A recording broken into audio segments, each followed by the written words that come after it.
জন্মদিনে ব্ল্যাক ড্রেসে super cool বমি শ্রীময়ী। ভালোবেসে কাঞ্চন মল্লিক কি আয়োজন করেছিলেন জানেন? এই ব্ল্যাক ড্রেসে কেমন লাগছে শ্রীময়ীকে? বউয়ের জন্য ইলাহি সেলিব্রেশন। জন্মদিনের মেনুতে কি ছিল? কেকের চারদিকে শুধু বউয়েরই ছবি, সাথে ছোট কৃষ্ণি খুশিতে ডগমগ।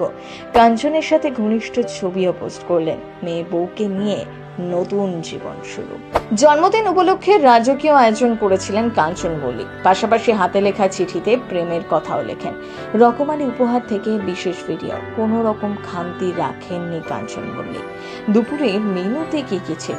মাছের মাথা দিয়ে মুগের ডাল, ডিম ভরা ইলিশ মাছ, ইলিশের তেল, পাবদা মাছের ঝাল থেকে সর্ষে ইলিশ, কাতলা কালিয়া, মাটন কষা, আরো কত কি। সন্ধ্যাবেলা পার্টিতে বেশ কিছু বন্ধুদের আমন্ত্রণ জানান। ব্ল্যাক ড্রেসে একদম অন্যরকম লাগছিল।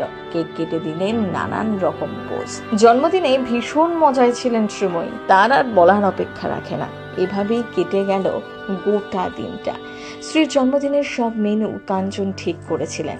মাছ মাংসের 10 রকম পদে মধ্যাহ্ন ভোজ। শ্রীময়ীর মা যেহেতু এখন বাড়িতে নেই, আরেক বাড়িতে গিয়েছেন রতার বিপত্তারিণী পুজোর জন্য, তাই জন্মদিনের সমস্ত আয়োজন কাঞ্চন নিজেই করেছে। এটাই বিভিন্ন সাক্ষাৎকারে জানিয়েছেন শ্রীময়ী। দিন কয়েক আগেই লাভা লোলেগাঁওতে উইন্ডোজ প্রযোজনা সংস্থার ভুতুড়ে সিনেমার শুটিং করতে গিয়েছিলেন কাঞ্চন মল্লিক। সেই সফরে সঙ্গী হন শ্রীময়ী আর মেয়ে কৃষ্ণপ্রিয়।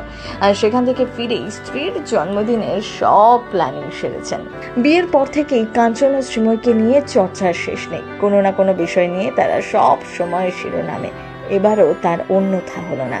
বিয়ের 8.5 মাসের মধ্যেই মা হয়ে সকলকে চমকে দিলেন টলি অভিনেত্রী শ্রীময়ী। মেয়ে হওয়ার পর তাদের বয়সের পার্থক্য নিয়ে জলঘোলা শুরু হয়েছে নেট দুনিয়ায়। 54 বছরে ফের দ্বিতীয়বার বাবা হলেন কাঞ্চন মল্লিক।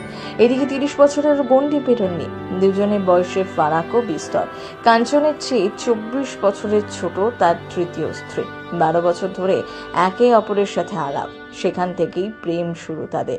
প্রেম থেকে বিয়ের পর কাঞ্চনের তৃতীয় স্ত্রী শ্রীময়ীর আচমকা মা হওয়ার খবরই চমকে দিয়েছে নেটিজেনদেরও। তারপর থেকেই শুরু হয়েছে নানা ফিসফিসানি। কাঞ্চন শ্রীময়ী জুটিকে আপনার কেমন লাগে লিখে জানাতে ভুলবেন না। প্রথম বাংলা ব্যুরো।